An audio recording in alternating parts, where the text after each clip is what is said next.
Carlos Harvey back in the mix as well. He could drop into that center back role, push a little bit higher into that holding midfield role alongside Owen Jen. And Estupinian is going to be the target forward up top.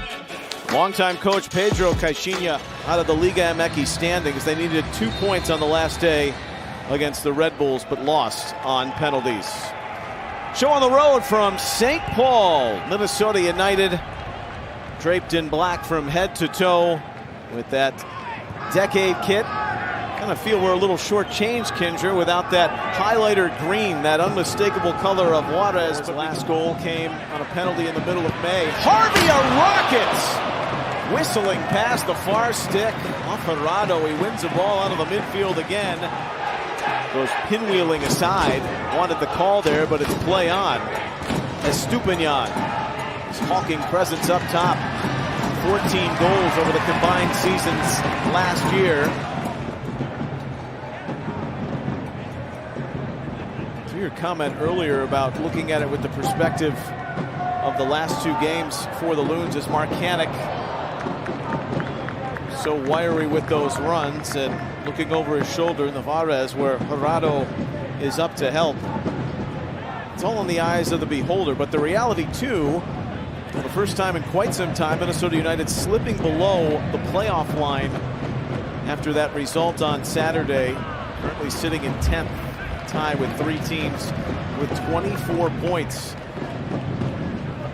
Jefferson Diaz, always good in isolation defending for Minnesota United, and it's more a case too, playing well here and not getting results here. You have to win your home games, whether you're playing in MLS, where you're playing Leagues Cup play, and this is the cushiness for the Loons over the next week. They have all 3 of their Leagues Cup matches right here at home. I think teams don't necessarily take advantage of it enough. It's always the talking point for everybody, every home team. Rodriguez, the cross, and the header is down and in. Guilherme Castillo, who strikes for the opener at the midpoint of this first half, and it's just what Juárez needed, hoping to rejuvenate this young season. That's twice now that a player or 2 have gotten behind the back line of Minnesota United on the back post. And again, the service comes from that left-hand side. We talked about it on the last play where Alex Moran had to come and punch out the ball over Carmona. But this time, he finds his opportunity on the backside with the service, and it's the runners just attracting the attention on the back post, and nobody tight enough on the mark. But Alfred loses track of the player. 2 bodies back there, and a brilliant service once again. Cleaning up another. Torres, Rashen, a nice play to win it back. Mark Hannock drags it along. Mark Hannock forcing Gerardo into the save. Trying to get back and defend, and well read by Alex Murr. Alex Murr grew up in Greensboro, North Carolina, the famed collegiate program. UNC Tar Heel. He's hung in there just his 4th pro season. Another look at this. That's a great ball out, by the way. And that's exactly why Alex Murr had to come off his line, because he knew how perfectly placed that ball was. The transition moment was on.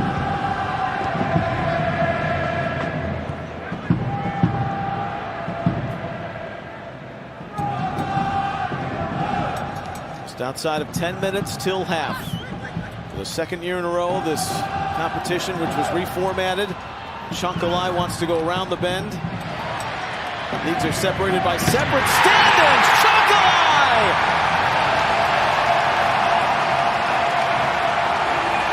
Turns one in again for the 2nd straight game.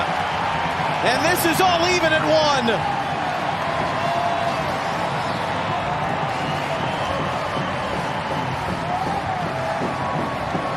I think it was the unexpected nature of the finish with the left boot. He knew exactly what he wanted to do the first time of asking on the right-hand side. He didn't quite fend off the defender. He was bodied off the ball a little bit, but watched the recovery to get on the right side of his defender. Great ball down the line, and an even better run. And right here, he takes that touch. He doesn't get the contact. Well defended, but he wins it back. And everybody's waiting for the pass. Even Yeboah was going to make that run in behind, but Chankalai takes it himself and just rifles it into that back. Great time of year.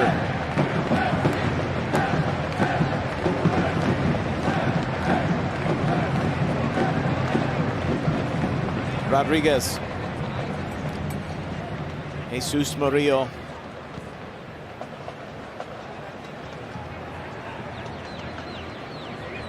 Murillo was not happy when he was subbed off in the first half. Estupiñán is in. Estupiñán slams it through.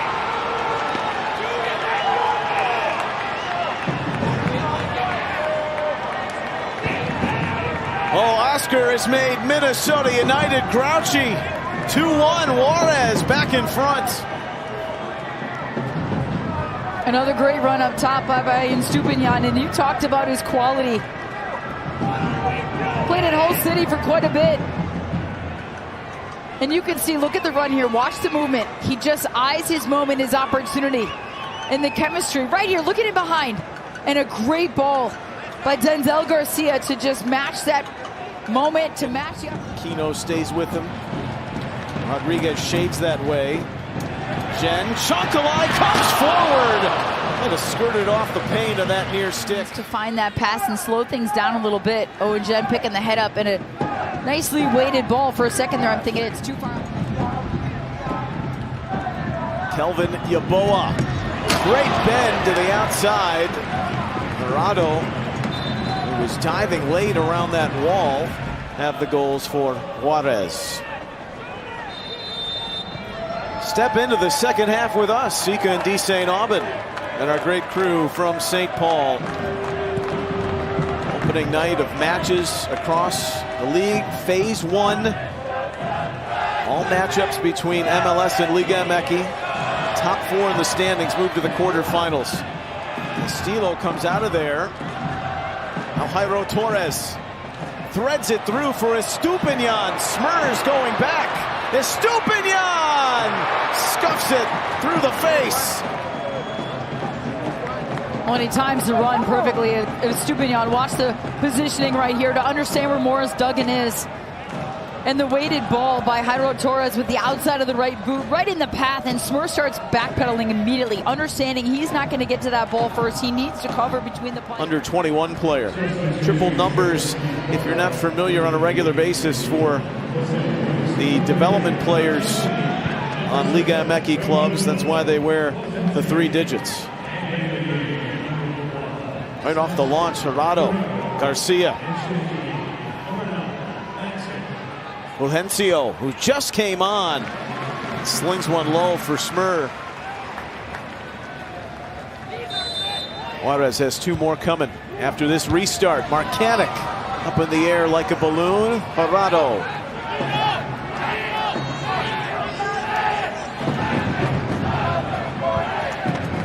He's going to hit it long for Madsen.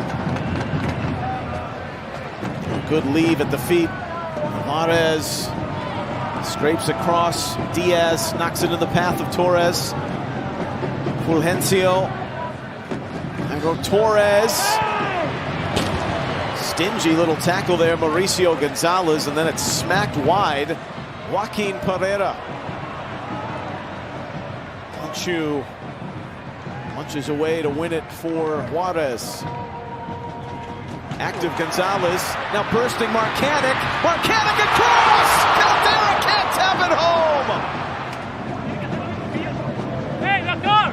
Come on! Save! Navarez keeps going. Madsen had it himself. They've got the numbers. Navarez looks back across. Great block by Diaz on the shot by Ayon. Loons are gassed. They've got to defend a corner now. I think the key piece for me right there, though, is they are gassed. The back line, Duggan and Diaz, have their hands on their knees, but players like Joaquin Pereira, who just stepped on the pitch, kind of jogging as the players in red are going by him, not tracking those runners, knowing the ball is going to come back out to the top of the 18. Those are the little moments. If you're a Loons fan or a Loons player, you need everybody tracking back, especially the players that just came on with the fresh legs in the second half. Final minute, and Juárez has it right where they want it. Deep in the corner in the Loons' end. They give it away swiftly. Murillo thundering a header up. Manchu looking on the return for Fulgencio. Interception and then the breakout by Minnesota. One last thrust upfield. Chonkalai's got the angle. Off for Caldera. Turns and fires wide to the far stick. That was a great play, a great switch of fields, a low-driven ball to find the feet of Chonkalai on the backside. And unselfishly, Chonkalai just doesn't catch it right. It's curling away from the keeper in the back post the entire time. What a remarkable 48 hours for Juárez. A new coach to new life.